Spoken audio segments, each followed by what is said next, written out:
Hi, it's Stefan Urban here from howtobeavoiceover.com. Really pleased to have you on this video.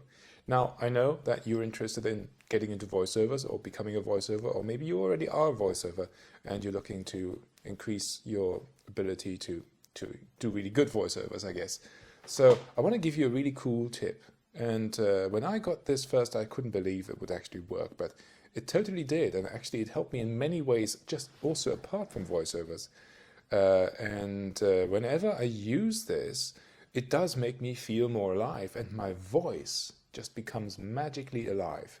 Now, quick story with this. I got this tip from a guy called Bernard Shaw, who's now unfortunately passed away, who helped me a lot to get going when I started as a voiceover. And here's what he asked me: have you ever seen a news speaker? You know, at the end of a news program, they normally like shuffle some papers, don't they? And then you notice that they have like a little pen in their hand, or pencil, usually a pen because they need to look more sophisticated. Yeah? But something like this way, basically, yeah? And you wonder, why would they have a pen? I mean, after all, they're not writing anything. They're not even reading from papers, do they? Because they're looking at an auto cue, right? So what's the point of having a pen in your hand? Is it just to look like you're doing something, or what? Well, here's the truth.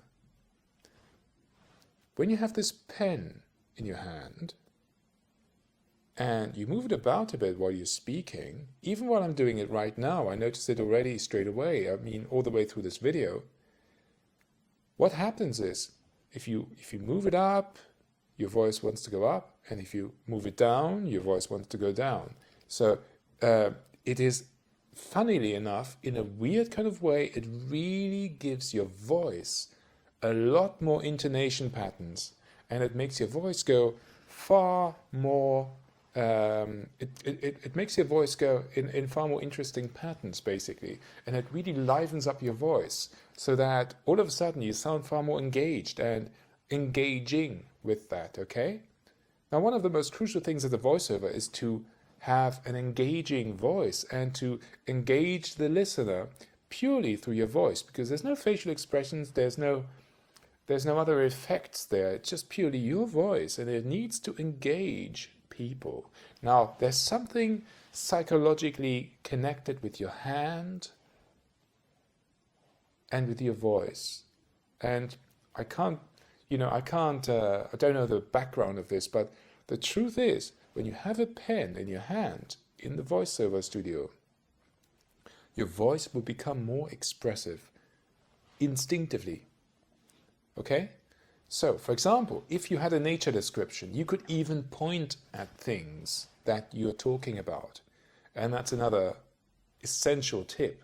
If you do have, for example, if you're talking about something, you need to see it so that the audience will believe that you have seen it and you're talking about it, right? But you're in the studio, there's nothing there. You're not going to get a movie of whatever you're talking about. So you have to create it in your own mind. So if you have a nature description, for example, and you have a description that says, the bird came from the sky and slowly came from the sky and landed on the rock.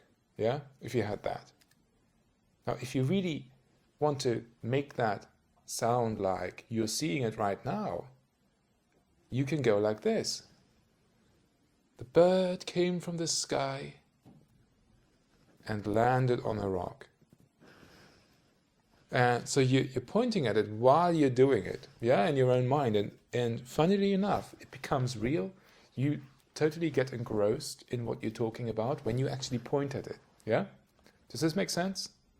So I'm giving you two tips in one, basically, and these are really, don't underestimate them because it's just all to do with a pencil. Of course, you can also just do this with your finger, but the pencil sort of just seems to make it all much easier and effortless. So tip number one, just to sum it up, when you're in the studio, have a pen in your hand and just play around with it while you're talking. Now, this kind of requires you to also relax your wrists a bit, and that's totally important as well for your voice to relax, okay?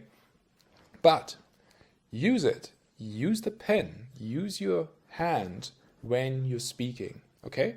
Even now, what I'm doing right now. It doesn't matter what you look like. I mean, people will actually look at you if you just sit there like a statue. What you need to do is put everything you can physically into the sound that you want to get out, okay? Your voice sounds expressive when you are expressive physically as well, okay? So if you have to do this, if you have to do this, if you have to do anything, you know, it needs to come out in the voice. So for that, do whatever you need to do with your body to make that happen. Yeah? Cool. So 2 tips here that I've said. The one thing is have a pen in your hand and just use it, you know, in a playful way, that the way you want to, just magically your voice will become livelier. And the other thing is, when you actually describe things, it's a great thing to actually point at things. Okay? So if you're talking about something that's in the sky, you know, to actually point up there and look up there, it's a really good idea. Because you can hear in the voice that it's up there. Are you with me? And if it's down, you know, point down, look down, and it will come out in your voice. Do you hear the difference? I could also say, up in the sky there is a bird and it's coming onto the rock. Now that would be extremely dead and people would hate it and your producer would kick you out. Okay? Or you can say, up in the sky there is a little bird and it's just slowly settling down on the big rock beneath. Yeah? So totally different. Alright, I hope this was useful and I hope this will give you an impetus. Of course, I have my voiceover secrets masterclass that I'm sharing here that you can actually buy on my website, which is howtobeavoiceover.com, which will totally give you all of the possible tricks that I could possibly give you to get started effectively and strongly as a voiceover, so that the first time you go into the studio, you feel totally confident and relaxed and you can deliver. Because remember, the secret to doing voiceover successfully is to get booked again by the same people at least, and for your reputation to spread across the organization. Across the industry. Okay? Cool, I hope this was very useful. Please do let me know what you think of this and I'll speak to you very soon. Bye-bye.